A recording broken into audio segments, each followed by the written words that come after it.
कल हमने data tab में लिस्ट को सॉर्टिंग और फिल्टर मतलब कुछ सिलेक्टेड डाटा को कैसे बाहर निकाला जाए या कंडीशन से कैसे सिलेक्ट करके डाटा को बाहर निकाला जाए।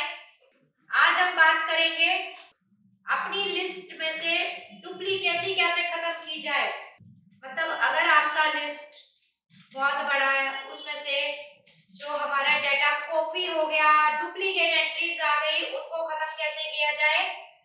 और अगर आपका डाटा एक कॉलम में राइट हो गया, जैसा मेरी स्क्रीन पे दिखाई दे रहा है आपको, एक मैंने लाइन को टाइप कर रखा है, वो मेरे अलग अलग कॉलम्स में प्लेस नहीं है।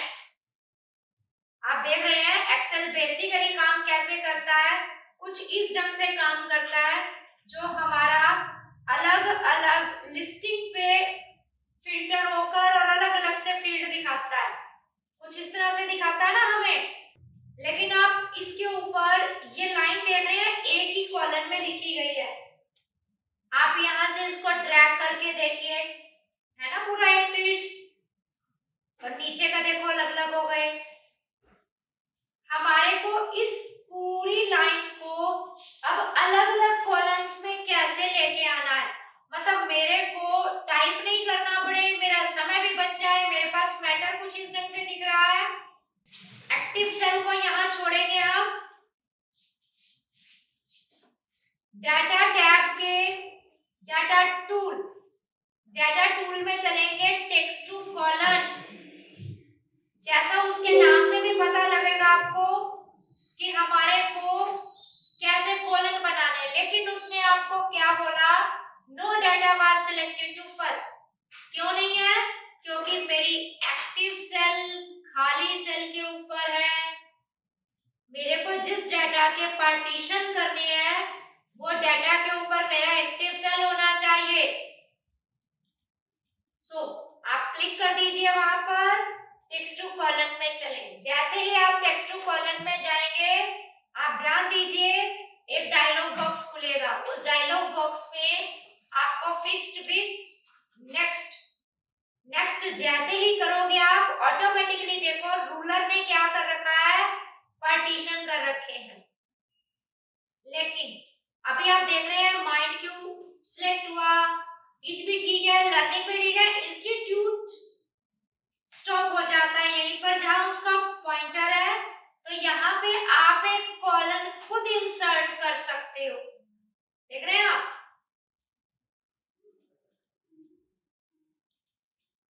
मैंने उस कॉलम को आगे क्यों किया, क्योंकि जो इंस्टीट्यूट का स्टॉप था वो वहां पर था, पॉइंटर। इसको नेक्स्ट कीजिए आप। जिस चीज की आप कॉलम बना रहे हैं वो कॉलम का फील्ड, डाटा का फॉर्मेट मेरा टेक्स्ट है जिसके कॉलम बन रहे हैं, क्लियर है। इसको हमने फिनिश कर दिया।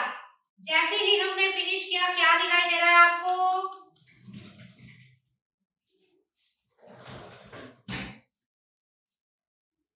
ध्यान से देखिए, सारे के सारे टॉपिक अलग अलग फील्ड में एडजस्ट हो गए ना, मेरे को उतार उतार के टाइप ही नहीं करने पड़े, ठीक है। इसको कहते हैं टेक्स्ट टू कॉलम। अगर आपके पास टेक्स्ट इकट्ठा लिखा गया है तो आप उठा सकते हो।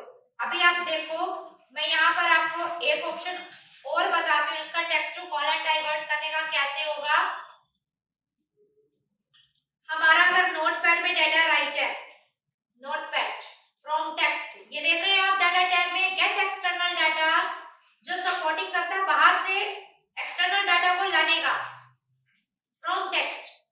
सपोज कीजिए यहाँ से मैंने अपनी एक फाइल मेरी नोटपैड की रखी है यहाँ, उसको मैंने इंपोर्ट किया।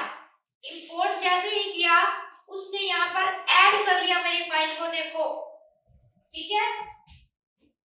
नेक्स्ट, ऑटोमेटिकली उसने देखो पार्टीशन कर दिए, फिर से दिखा रहा पार्टीशन मेरा यहाँ पर। अब उसने एक्टिव सेल पर कहीं भी नहीं रोका कि यहाँ पर आपका खाली एरिया है या मैं डाटा सेलेक्ट नहीं कर पा रहा हूँ। नेक्स्ट कीजिए, यहाँ से आप टेक्स्ट कीजिए और फिनिश कीजिए, और वो आपको कहेगा कि आपको एग्जिस्टिंग शीट पे लेना है या नई शीट पे लेना है। एग्जिस्टिंग शीट पे आपको ऑलरेडी दिखाई दे रहा है, नई वर्कशीट पे चलते हैं आप। और इसको ओके करते हैं। आप ध्यान दीजिए, नीचे शीट नंबर 4 इंसर्ट हो चुकी है और आपका डेटा नोटपैड का आ चुका है। आपको मैं दिखा देती हूँ, मेरी नोटपैड की फाइल में भी ये देखो लिखा था ना, है ना, यही उसने पार्टीशन वहां पर कर दिया। अपनी एक्सेल की फाइल को ओपन कीजिए, आप वापस आ जाए शीट 3। ये तो था टेक्स्ट टू कॉलम, आपके मल्टीपल टेक्स्ट जहां लिखा है उसके कॉलम कैसे बनाने हैं। चलो अब हम बात करते हैं कि हमारे को अपनी लिस्ट में से डुप्लीकेट एंट्री कैसे हटानी है। अब अगर आपके पास ये लिस्ट देख रहे हैं आप, ये लिस्ट ना बहुत बड़ी है, ये देखो, और इस लिस्ट में ना कुछ ऐसा डेटा है जो कॉमन है, मतलब सेम है। कैसे है आप यहाँ देख सकते हो, ये अमन है, ये उसका सिटी है, ये उसके मार्क्स है। यहाँ पर नोटिस कीजिए, ये अमन है, ये उसका सिटी है, यहाँ उसके मार्क्स अलग है, ठीक है। यहाँ पे अमन है, यहाँ पर उसका सिटी है, और यहाँ पे वही नंबर है जो पहले वाले थे। देख रहे हैं आप, मतलब सेम भी हो गए, कुछ अलग भी था। अगर क्लास में आपके पास दो नाम की सेम एंट्री है लेकिन उनका एड्रेस अलग है या उनके मार्क्स अलग है, तो लर्नर ऐड होगा, है ना। हम उसको चेंज नहीं कर सकते क्योंकि सेम नेम के भी बच्चे होते हैं क्लास में। आप यहाँ देखिए नितिन, नितिन है, उसका डिस्ट्रिक्ट हिसार है, यहाँ 250 मार्क्स नोट कर रहा है, यहाँ भी नितिन है, उसके डेटा सेम है, मतलब कुछ तो सेम आ रहा है ना बीच में, कुछ आपका मैटर अलग भी है। ये देखो जैसे फतेहाबाद आ गया, यहाँ नीतू है फतेहाबाद, यहाँ नवीन है, यहाँ नवीन है। अगर हम बात करते हैं नवीन के यहाँ नंबर हटा देते हैं या सिटी अलग कर देते हैं तो ऑटोमेटिकली सभी नवीन की एंट्री रहेगी यहाँ पर। चलो हमने कर्सर को यहाँ रखा, अब देखते हैं क्या डुप्लीकेट निकालता है और कितने निकालता है कि नहीं भी निकालता। रिमूव डुप्लीकेट, जब हमारे पास ऐसे लिस्टिंग डुप्लीकेसी में आ जाए, और ये बेसिकली इसका काम डिपार्टमेंट्स में, ऑफिसेज में, शॉप्स पे नीड पड़ता है हमें कि हमारी लिस्टिंग जब बड़ी बड़ी आ जाए तो एक में से डाटा कैसे छटनी किया जाए। तो डुप्लीकेट एंट्री आपको सपोर्टिंग करती है इसके लिए, जो 1 मिनट में आपका कम समय लेती है। इसको ओके कर दीजिए। देखो ओके करते ही क्या बता रहा है आपको कि इस लिस्ट में 18 डुप्लीकेट वैल्यूज मिली है आपकी और 14 यूनिक है। कैसे है, इसको ओके कीजिए।